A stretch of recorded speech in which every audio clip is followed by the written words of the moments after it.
네, 안녕하십니까. 저는 대구 아파트 시장을 거래량과 가격 데이터로 분석해온 부동산 전환점을 읽는 기술의 저자 늘초우라고 합니다.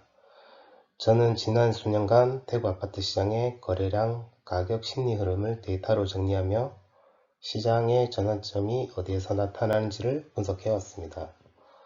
오늘 영상에서는 제 책에 담긴 내용 중 많은 분들이 가장 궁금해하시는 거래량은 정말 가격 변동을 예고하는가?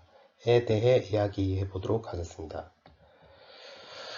최근 대구 아파트 거래량이 11월 기준 2,714건으로 집계되면서 정확히는 약 4년 11개월 만에 최고치를 기록했습니다. 이처럼 거래량이 빠르게 회복되는 국면에서 이게 가격 반등의 신호일까? 궁금해하시는 분들도 많으실 거라 생각합니다. 오늘은 이 질문에 대해 감각이나 기대가 아닌 데이터로 설명해 드리도록 하겠습니다.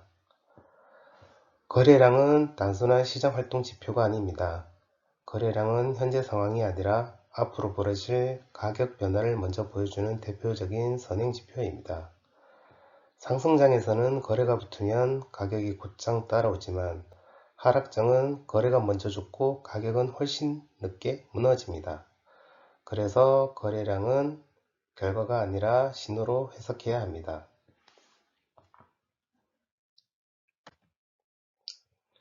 2006년 1월부터 2025년 7월까지의 대구 아파트 시장 데이터를 분석해 본 결과 거래량과 매매 가격 등락률 사이에서는 상관계수 0.6, 즉 통계적으로 유의미한 양의 상관관계가 확인되었습니다. 더 중요한 것은 거래량이 가격을 약 2개월 선행하는 시차 구간에서 상관계수가 0.62, 결정계수 0.38로 오히려 더 강화된다는 점입니다. 이는 거래량의 변화가 일정한 시간차를 두고 가격 변동에 반영되는 구조적 패턴이 존재함을 의미합니다. 교차상관 분석을 통해 보면 이 관계는 시장 국면에 따라 매우 다르게 나타납니다. 먼저 상승기입니다. 2009년에서 2011년, 2013년과 2015년, 2020년과 2021년과 같은 상승기에는 거래량이 이걸 먼저 반응했고 가격은 비교적 빠르게 따라 움직였습니다. 반면 하락기에서는 전혀 다른 모습이 나타났습니다.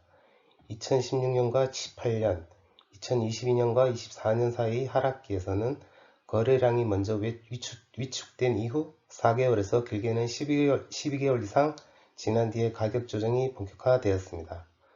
즉 상승장에서는 빠르고 하락장은 느리게 반응하는 비대칭 구조를 보입니다.